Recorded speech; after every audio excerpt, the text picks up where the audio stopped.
It is time once again to analyze some of the viewer fails. For those of you who don't know, probably about once a week or so, I'm going to invite a bunch of the members of the channel to come to a clan, share their fails, and I will analyze them in kind of a respectful manner and talk about what we could have done differently in order to 3-star this attack. We're going to start this first one off from, I don't know how to pronounce your name. I don't even know what that says, but we're going to push play.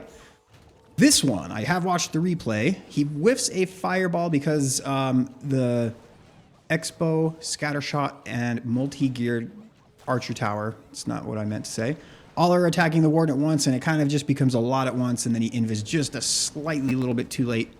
But I want to talk about what happens after that. Obviously, if you were to redo this attack, you would think, okay, I would just rage or invis earlier on, and then I'm totally fine. But we're going to talk about what you should do once this warden dies and the fireball's not very good. So let's go ahead and get to that right here. Yeah, as your warden's getting about to half health, you should definitely be trying to invest a spell to keep him alive at this point. But obviously, that's what the point of this video is, right? Okay, so your warden dies. You should probably do a couple of things really quickly. One, maybe use one earthquake here, because one earthquake for these two buildings is good value. So do that. Number two, immediately recall your healers. That should be priority number one after that earthquake, right? Or maybe even before. Recall your healers. You absolutely need to keep your healers alive if you want to stand a chance of 3-starring this base. Now, you've gotten probably enough value with your warden that it's still fairly recoverable at this point, especially if you get these two buildings here.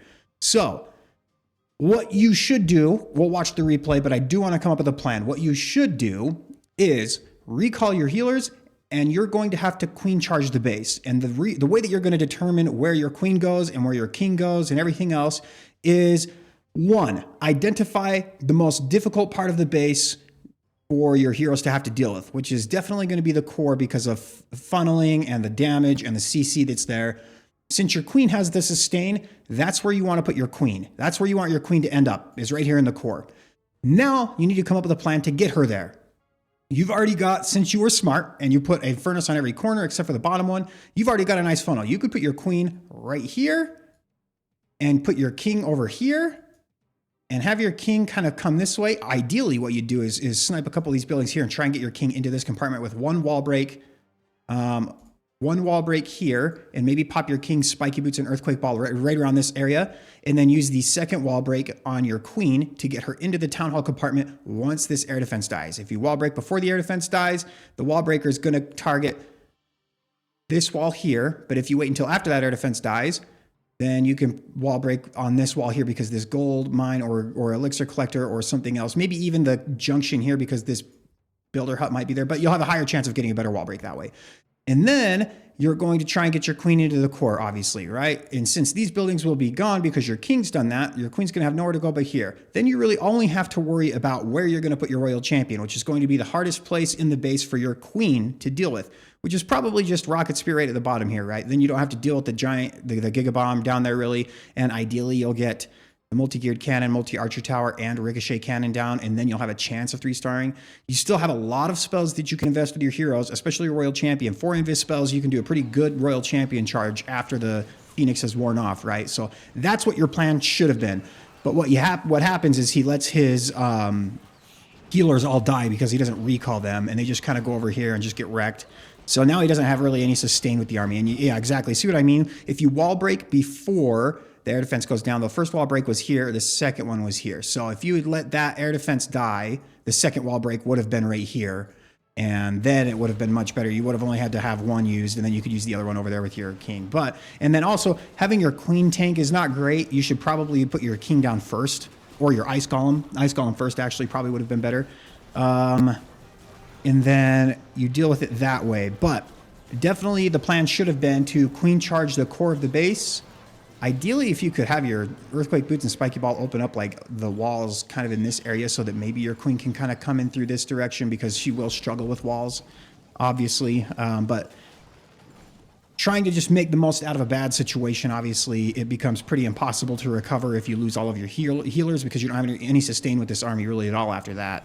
So we'll speed ×4 through the rest of this attack. But yeah, if you fail, save your heroes, figure out what the hardest part of the base is, make your queen go there. Use your royal champion to make your life easier for your queen. Use your king to funnel your queen to where she needs to go. And then that should help you, or that will give you the best chance that you have possible to recovering from a whiffed fireball or something like that. So, all right, let's go to the next replay.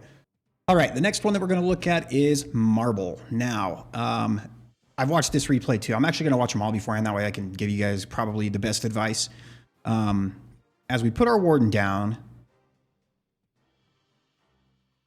wait till this happens. Holy cow. Okay. All right. So, mistake number one is he puts his warden downrange from a fire spitter. Now, this is going to cause the fire spitter to hit the warden and then kill a couple of his healers, or at least get them really low. So he's going to have to use more spells than he would have ever wanted to keep his healers alive. If you look and you kind of alternate here, you never want to put your warden in the range of an air defense, but if you want to fireball something like, I think he might have been trying to get this builder hut or maybe the town hall. That's what he fireballs. This builder hut would definitely have been a much better fireball. There is a slight little bit of area that you can kind of see right here that you could put your warden. Okay, maybe a little bit off. I'm not drawing very well. Like right here. And have you had your healers be safe from the air defense and from the fire spitter? Yeah, I think bad idea always to go into a fire spitter because of its range. So that would definitely be something to keep an eye out for in the future. But sometimes you just don't notice, right? And you just put the troops down and you go. If you find yourself in that situation, you should either raid your warden or do something that's going to help speed your fireball up so that you can get rid of that fire spitter, because it's going to make you use way too many spells otherwise in order to get through that part of the base. So you'll see here in just a second, as the warden steps up a little bit, fire spitter is going to start hitting his healers right now. Well, when is it? It's like right now, sometime soon. Right here. You can see the healers are starting to take a little bit of damage right here. He's going to... Oh, that's so rough. They get pretty low. We'll times one through here as he's getting... Yeah, he lost at least one healer. Probably two, to be honest. Oh, and they're still getting hit. That's just so rough. Oh, yeah, that's painful. That's why I think Fire Spitter's #1 on my list of defenses to either fireball or avoid with the Warden. It really is just so scary. I think you already had to waste 2 invisibility spells to keep your healers alive at this point that you couldn't invis this and get this Builder Hut. I think he was probably trying to get the Builder Hut if I had to guess, but obviously only killing the Hook Tower and not even finishing off the Town Hall is kind of a rough fireball. Not the greatest, although you do want to eliminate the Hook Tower if you can. But you can also just fireball something on the outside and recall your Warden and put him somewhere safe, right? That is an option. Tip number 2, make sure that your heroes are being tanked for so that you can delay your king ability as long as humanly possible. So I would have absolutely put a skeleton spell right on this ricochet cannon here so that it draws the monolith shots and both ricochet cannon shots.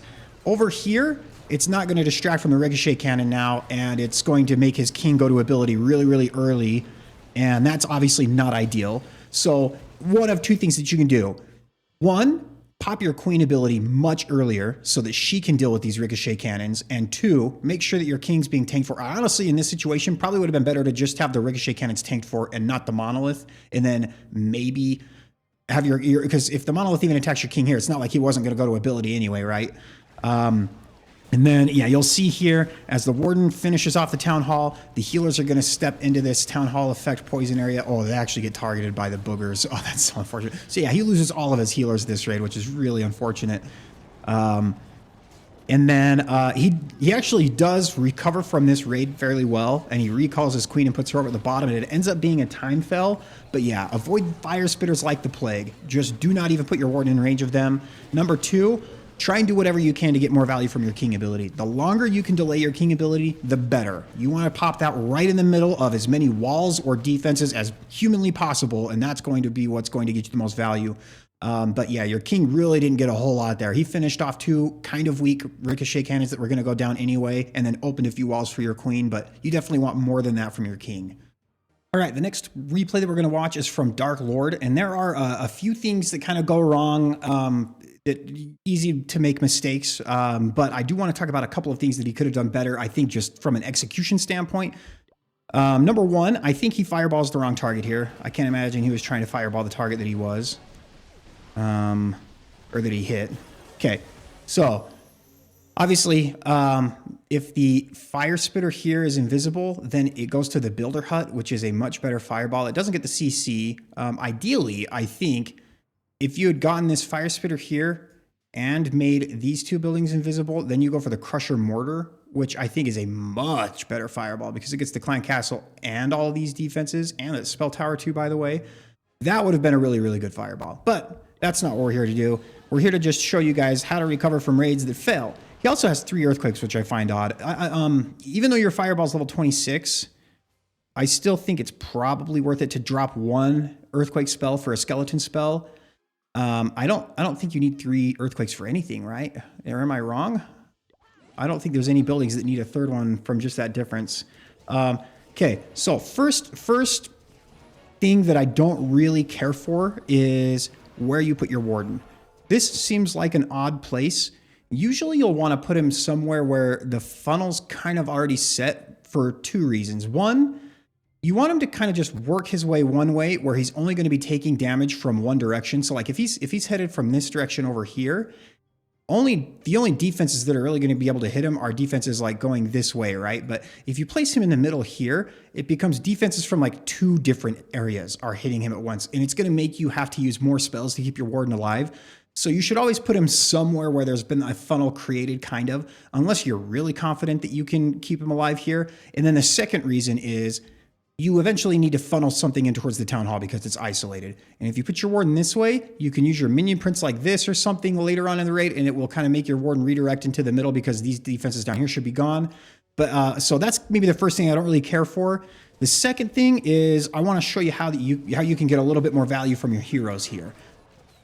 Now, if you have a skeleton spell, if you take out 1 earthquake and add a skeleton spell, you want to place it like right up here, right? So that maybe the bomb tower can't splash it. Let's see what the range is exactly. Okay, so maybe like just outside of the wall, honestly, like where the wizard tower can't reach it either. So that the ricochet cannon, the royal champion, and the expo are all maybe distracted at least for a little bit. I do like your ice golem timing and placement and stuff. But number 2, it is definitely worth it, from my experience, to pop your queen ability early if it's going to let you pop your king ability later. So he doesn't pop his queen ability, and she's just busy attacking his storage while everything's just wailing on his king, right? It's going to make his king go to an early ability. And this causes a big problem because when his king goes to ability here, it doesn't open these walls here, which means the queen does not have access to the town hall. If he had popped his queen ability early and she stepped in, maybe even invested 1 invis spell with his king to keep his king alive a little bit more, if these walls are open, the whole raid looks completely different because 1, he'll get more buildings and value with his king's earthquake boots and spiky ball, but 2, now the queen can get to the core, no problem. But now his heroes aren't really going to get a whole lot of value because of this, because the queen's going to be stuck on the ice golems forever now. And then you did get the multi-geared cannon, which is kind of nice. And then the minion prince ability at this point, I feel like this is probably about where you wanted to use him. That's really not a whole lot that you can do. Maybe you would want the minion prince to come from this direction, because if the building's frozen here, you don't really have to worry about the monolith or the poison tower very much, because the angry jelly and the metal pants really keep him healthy. And then if your minion prince heads this direction, since these defenses are going to be kind of gone from the warden, it might make him path towards the town hall too. But he still has the queen ability, so he's still trying for the 3-star at this point, right? He's not thinking I need to just recover and save the town hall. But yeah, what ends up happening is the warden comes into a whole bunch of damage and stuff on this other end, and he has to use a whole bunch of spells to keep his warden alive, which there's just a lot of firepower, right? There's an expo, multi-archer tower, there's a king, there's a monolith, a poison tower, which is going to slow the warden down a lot, and it becomes just a little bit too much. And as you can see, there's a lot of time left, but the warden is like one of the slowest freaking things in the game. So this probably was a fail, but you'll never really know because there's just way too many buildings left. An 89% time fail, or a 90% time fail was probably what we're going to get here. Something close to that. It honestly is probably a time fail. It's probably a time fail. Well, okay. Yeah, it's close. Probably would have been a fail. I don't really know. But yeah, getting more value from your king, placing your warden somewhere where only one direction is going to be attacking him at once instead of 2, and making sure that you have a plan for the town hall. But really, if you'd launched a better fireball, this honestly looks like a completely different raid, right? So a few little smaller things on this one, but they add up. All right, the next replay that we're going to look at is from Corey. I probably won't be able to get to everybody's replays. Well, I definitely won't. There's like 25 of them in here. So if I got to one of your replays last week, I definitely won't include one. But if I don't get to your replay, keep sharing them, because I will definitely, I'm trying to share the ones that are probably going to be the most helpful to learn from. So like if you just whiffed your warden and died at the very beginning and I don't think there's anything you could have done, I probably won't share that replay. But I do think this one was executed really well. But I want to emphasize, maybe the emphasis of today's video is going to be how to get more value from your heroes.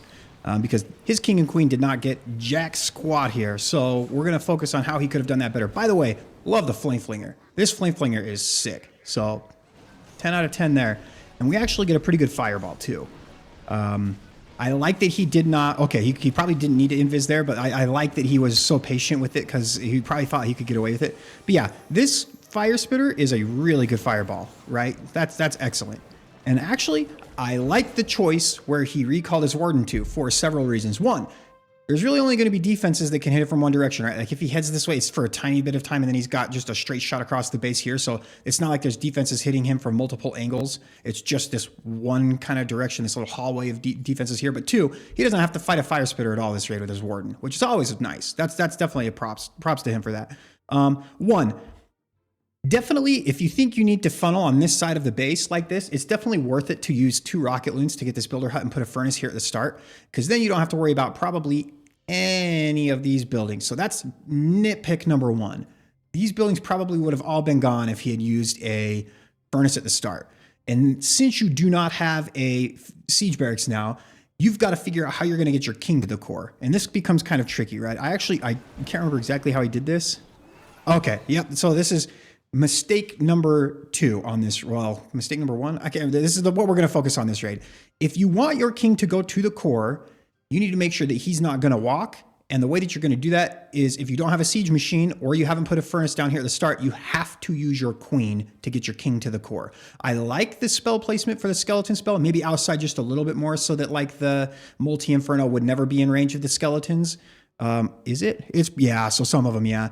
So maybe just, that's being very nitpicky, by the way. But put your king here. You need to put your queen over here and pop her ability immediately so that she can clear these buildings really quickly and force your king to use his ability, ideally like somewhere right around here.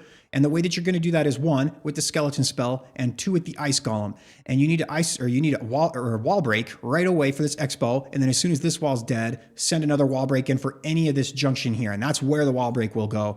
But what happens is the king's going to walk a little bit and he's going to have to use his ability like way early, or else he's going to walk. And because of that, he can't use his ability inside. And the monolith targets the king. That's really unfortunate. So yeah, the king doesn't get hardly any value here. Really mostly just trash buildings and like 1 defense. And then the queen has to go to ability really early here too, into a poison tower, which is rough. Or is that his poison? I can't really tell. Oh, no, that's his poison. But into a crusher mortar is rough too, right? And then the multi-gear cannons attacking the giant. So queen and king really didn't get much at all. They really only took out like this part of the base here, and then the royal champions doing other stuff. So yeah, you definitely, if you do not have a siege machine or furnaces to take out these corner buildings to funnel your king into the core, you have to use your queen to funnel the king into the core. If you had used your queen here, the monolith would have targeted the giant and some of the clones probably instead of your king, which kind of sucks, but it's way better than the monolith targeting your king. That's like the worst thing for the monolith to target. I'd rather have the monolith target my warden than my king on this attack. You need your king to step inside at least to like here to 1, open walls for the queen, but 2, to get rid of some of those heavier defenses. This ends up being a 98% time fell, and it actually is pretty crushed. The furnaces kind of run out and stuff towards the end, but look how much stuff is left. He just times fells. That's it. He still had 3 furnaces alive and like some furnace mites from the dead ones on the way. So had you gotten just a tiny bit more value from your heroes here, this would have been crushed. And I definitely would have used my queen on the outside more to get my queen on the inside. Or king on the inside. All right, we're going to go on to the next replay, which this one will probably be the last. This one, he said, I feel like sometimes because of my underleveled equipment, I have to use subpar equipment and stuff, and I feel like it causes me to not 3-star sometimes. And I will 100% admit, with better equipment leveled up and stuff, you 100% would have 3-starred this base. The healer puppet and giant arrow, if you have honestly either the giant or the magic mirror, I would replace the giant arrow with that. And then if you have both, Magic Mirror at level 18, really, really good. Giant at like level 18 is pretty good too. He kind of scales a lot better at that latter end of his trophy, which really sucks. He really isn't very good until like level 18 at least, but then he starts getting really, really good. But I do want to talk about a couple of things that you did that I think you could have absolutely very easily, comfortably 3-star this base. This ends up being, I think, a 99% time fail.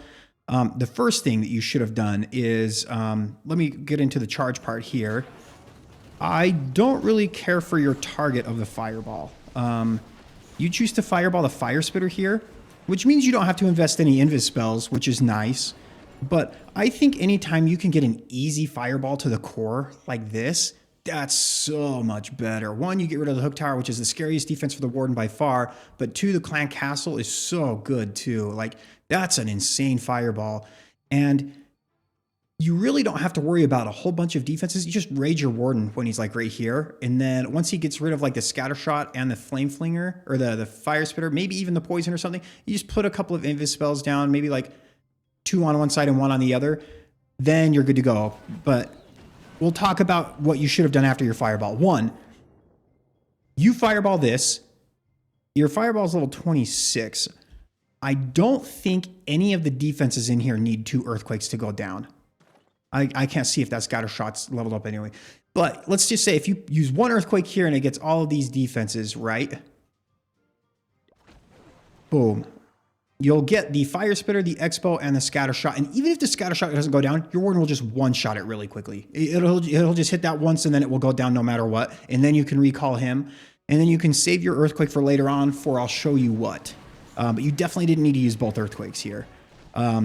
2, I don't mind where you recalled your Warden to. This is actually pretty good. I do like that you recalled him kind of at the start of the funnel like I talked about earlier. I mean, if he walks to the left a little bit, he'll come right back and go that way, right? You're not putting him like over here where he has to choose between which way he wants to go. But let's talk about your hero dive a little bit. This is where I think that things could have been a lot different. I like this siege barracks. You let it unload for a few seconds and then you put your ice golem down and your king and your queen, your skeleton spell. This is all done really well. But if you had been just a tiny bit more conservative with your earthquake spells and you placed your earthquake spell right here on this hook tower, let me show you what that would have done differently for you. 1, the hook tower and this multi-inferno would have gone down immediately. Because your equipment's not maxed, they don't. But 2, once you launch this giant arrow, now this town hall and this multi-inferno would have been dead too. So had you just used your second earthquake here, these defenses are no longer here and that hook tower wouldn't have been there too. And it would have been much easier for your heroes later on. So I would have saved your earthquake to do that. That inferno 100% goes down to an earthquake. But after that, your attack does struggle a little bit because of the equipment that you had. The healers at level 17 just aren't great.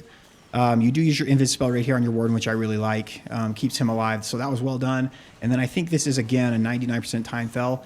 But honestly, dealing with the core, I think this is where you'll see this core fireball would have been so much better. Or if you'd saved your earthquake, right? That's 100% what causes you to time fail here is these multi-infernos. Because then the furnaces from your siege machine don't do anything. But other than that, I will say, excellent Warden placement. Excellent usage of your heroes and your siege barracks. Had you used the 1 earthquake a little bit differently or you fireballed the core, this would have been absolutely crushed. All right, well, that's going to do it for this video. Again, if you don't know, if you're not a member, you can join the members. I've got a whole bunch of tutorials for this attack specifically where we go over things like the hero dive, how to get more value from your spells and things like that, how to avoid time failing and whatnot. And you can also get your replays uploaded so that I can analyze them. So if you're interested in that, definitely become a member. I'd love it if you could. But that will do it. I will see you guys next time.